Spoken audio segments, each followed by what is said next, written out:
Assalamualaikum warahmatullahi wabarakatuh.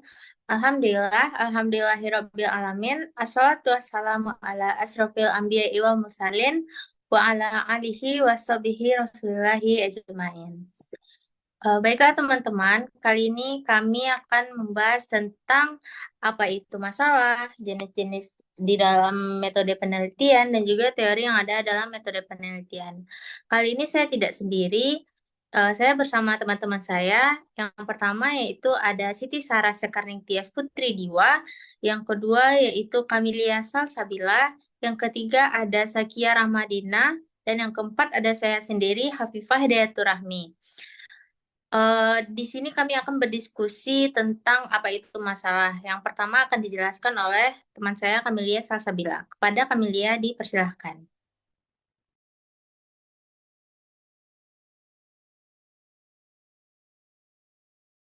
Baiklah, saya Kamilia Salsabila akan menjelaskan apa itu masalah.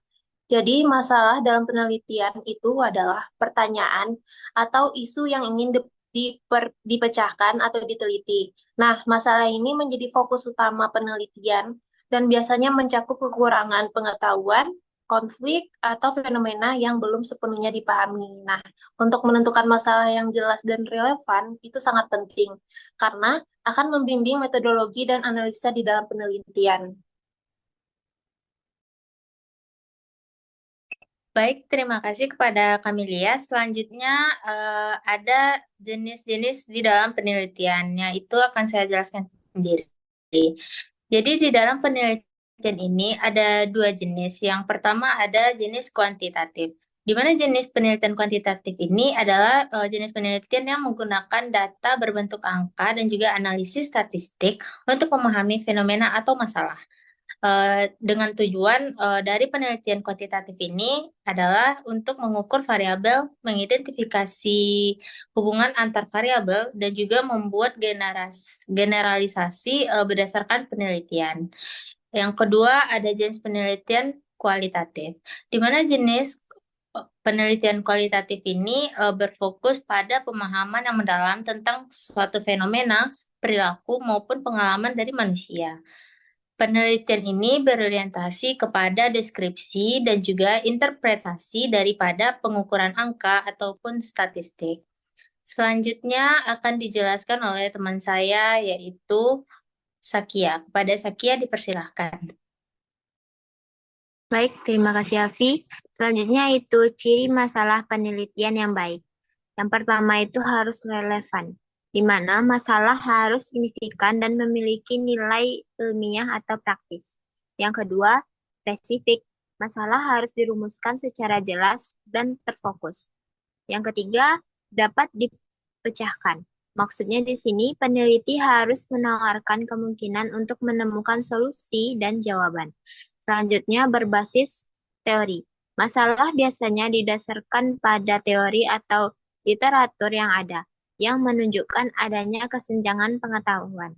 Dan dengan adanya masalah penelitian yang jelas, peneliti bisa menentukan tujuan penelitian, merumuskan hipotesis, dan memilih metode yang tepat untuk memecahkan masalah tersebut.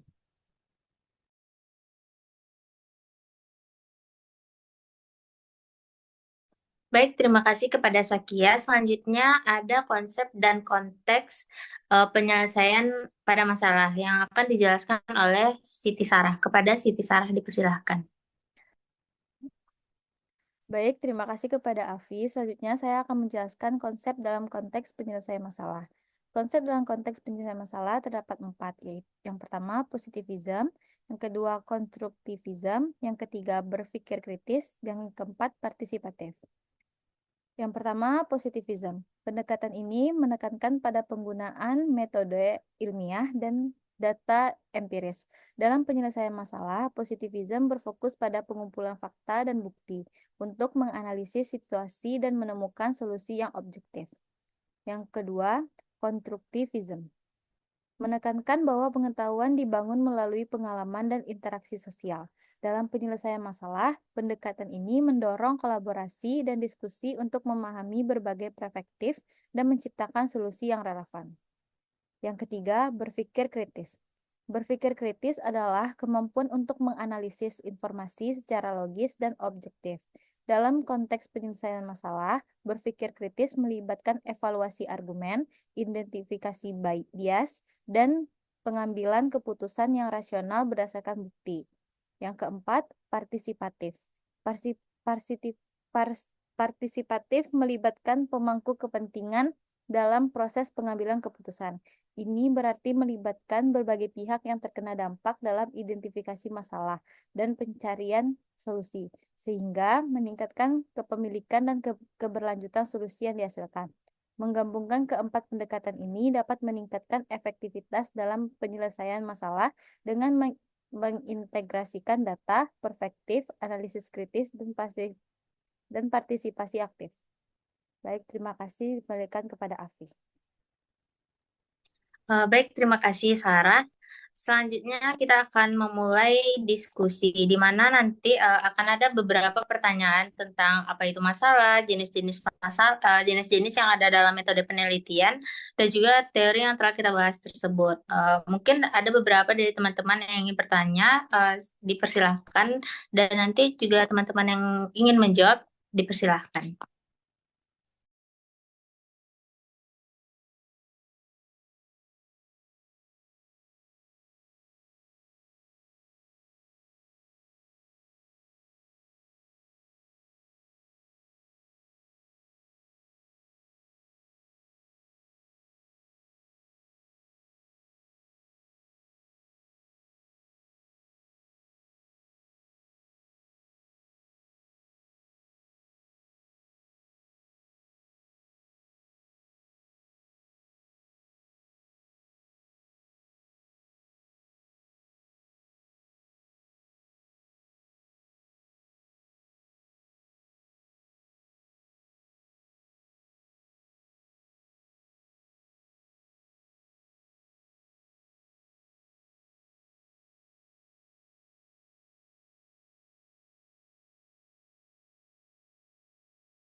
Mia, A few moments later.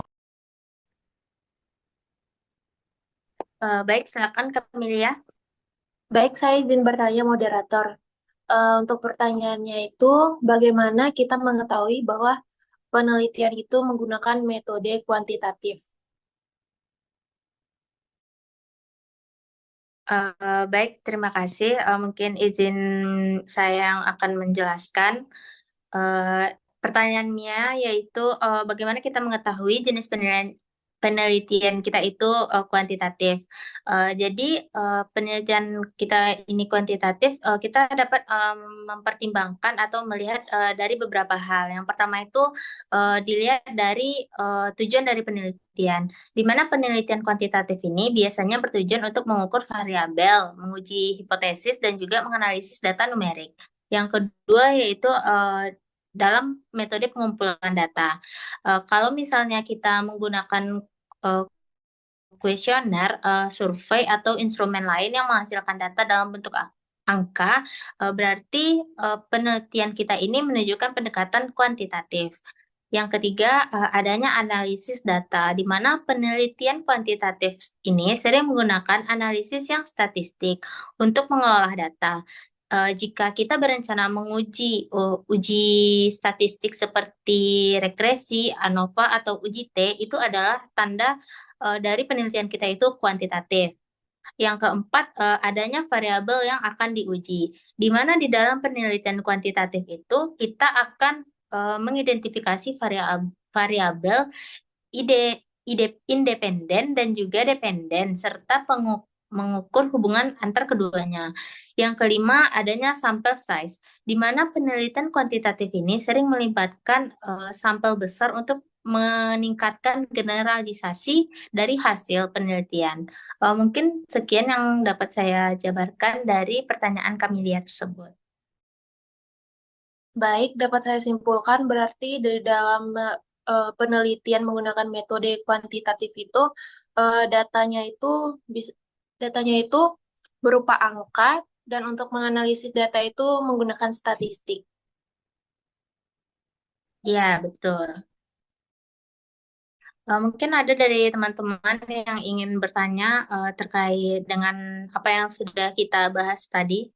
Mungkin dipersilahkan.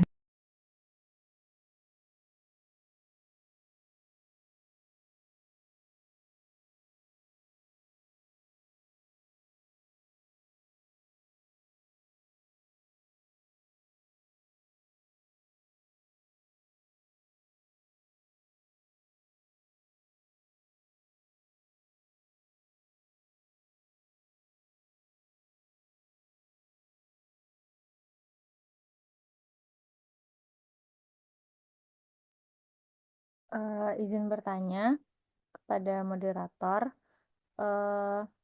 yaitu jika data kuantitatif tidak relevan, apa yang harus kita lakukan?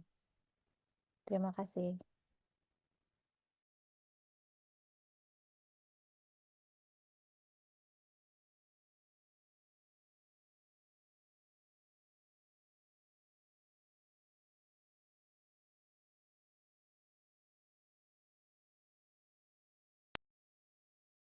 Baik, mungkin dari teman-teman ada yang bisa menjawab.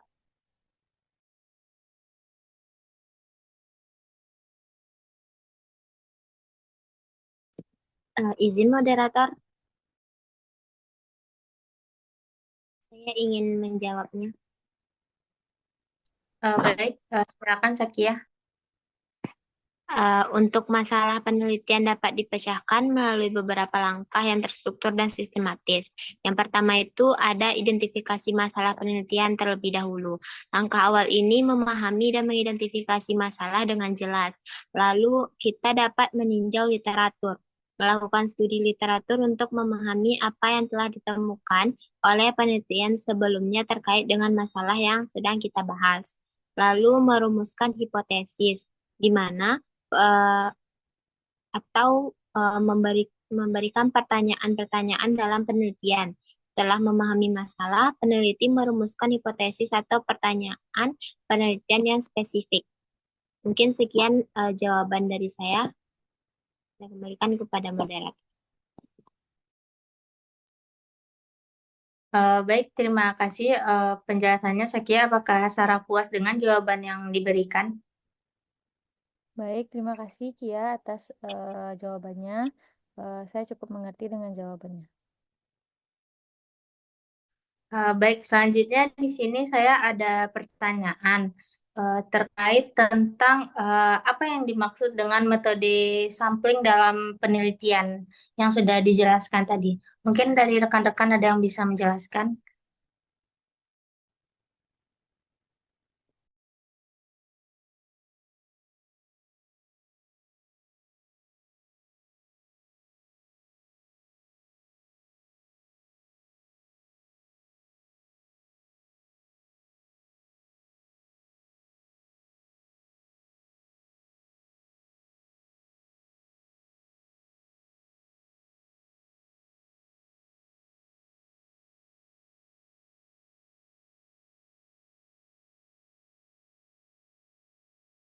A few moments later.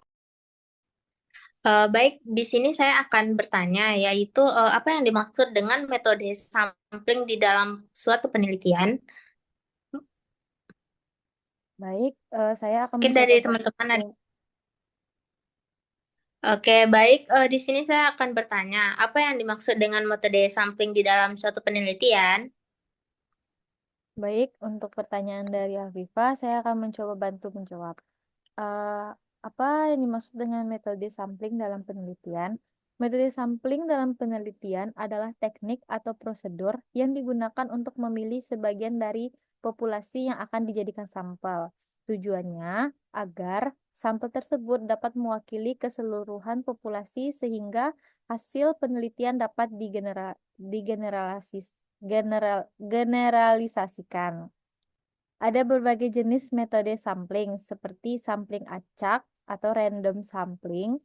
Yang kedua ada sampling sistematis, yang ketiga ada sampling stratifikasi, dan yang terakhir ada sampling purposive, yang masing-masing digunakan tergantung pada tujuan dan jenis penelitiannya. Terima kasih.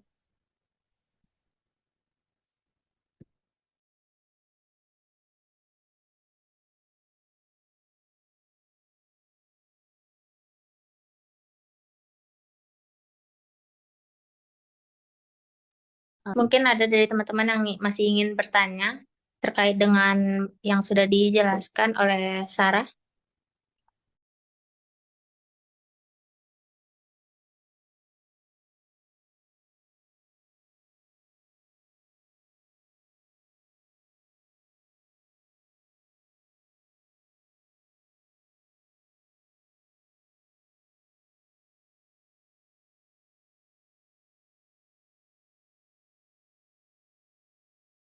Saya izin bertanya, moderator. Jadi, apa perbedaan metode sampling ini dengan metode yang lainnya?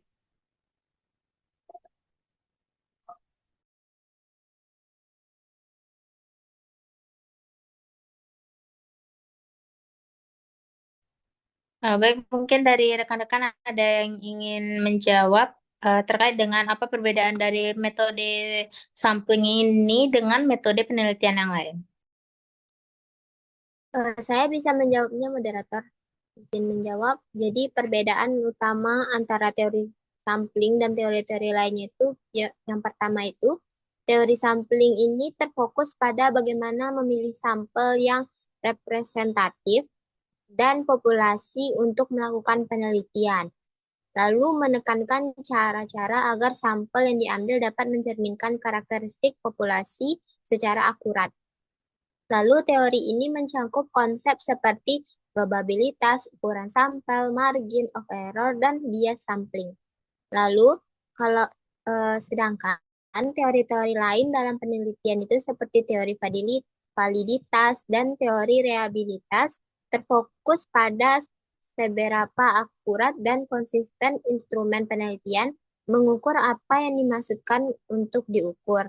Lalu teori inferensi statistik berhubungan langsung dengan bagaimana data dari sampel dapat digunakan untuk membuat kesimpulan tentang populasi.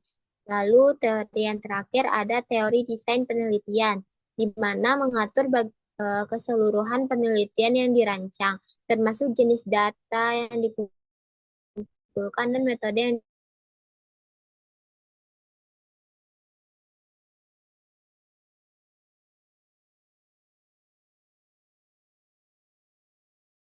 penelitian. Ada proses sedangkan teori-teori lain dari keseluruhan proses penelitian seperti pengukuran, analisis data dan interpretasi hasil.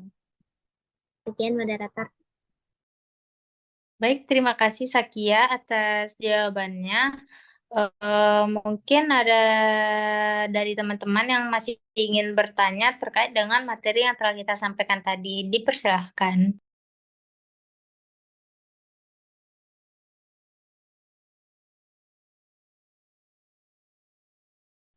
Baik, izin bertanya moderator. Saya ingin bertanya, bagaimana sih cara masalah penelitian itu dapat terpecahkan? Terima kasih.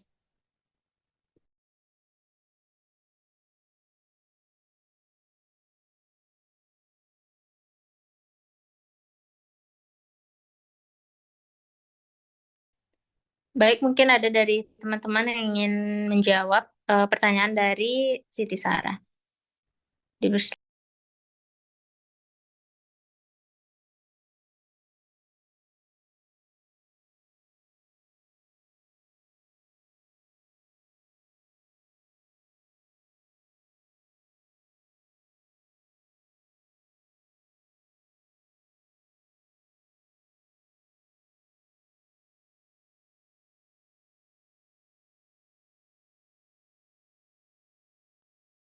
Baik, saya yang akan menjawab pertanyaan dari Siti Sarah. Jadi, masalah penelitian itu dapat terpecahkan melalui beberapa langkah yang terstruktur dan juga sistematis. Oke, baik. Di sini saya akan bertanya, apa yang dimaksud dengan metode sampling di dalam suatu penelitian? Baik, untuk pertanyaan dari Afifah, saya akan mencoba bantu menjawab. Eh, apa yang dimaksud dengan metode sampling dalam penelitian? Metode sampling dalam penelitian adalah teknik atau prosedur yang digunakan untuk memilih sebagian dari populasi yang akan dijadikan sampel. Tujuannya agar sampel tersebut dapat mewakili keseluruhan populasi sehingga hasil penelitian dapat generalisasikan. Ada berbagai jenis metode sampling, seperti sampling acak atau random sampling. Yang kedua ada sampling sistematis, yang ketiga ada sampling stratifikasi, dan yang terakhir ada sampling purposive, yang masing-masing digunakan tergantung pada tujuan dan jenis penelitiannya. Terima kasih.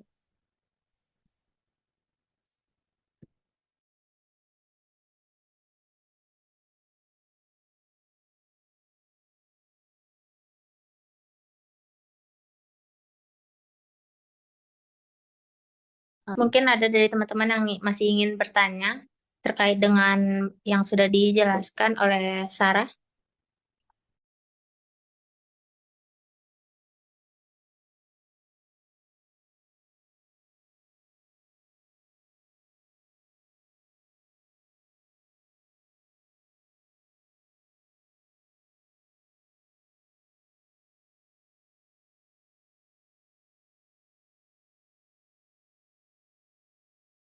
A few moments later. Baik teman-teman semua, selesai sudah pembicaraan diskusi kami tentang apa itu masalah, jenis-jenis masalah, ciri-ciri masalah di dalam metode penelitian. Terima kasih.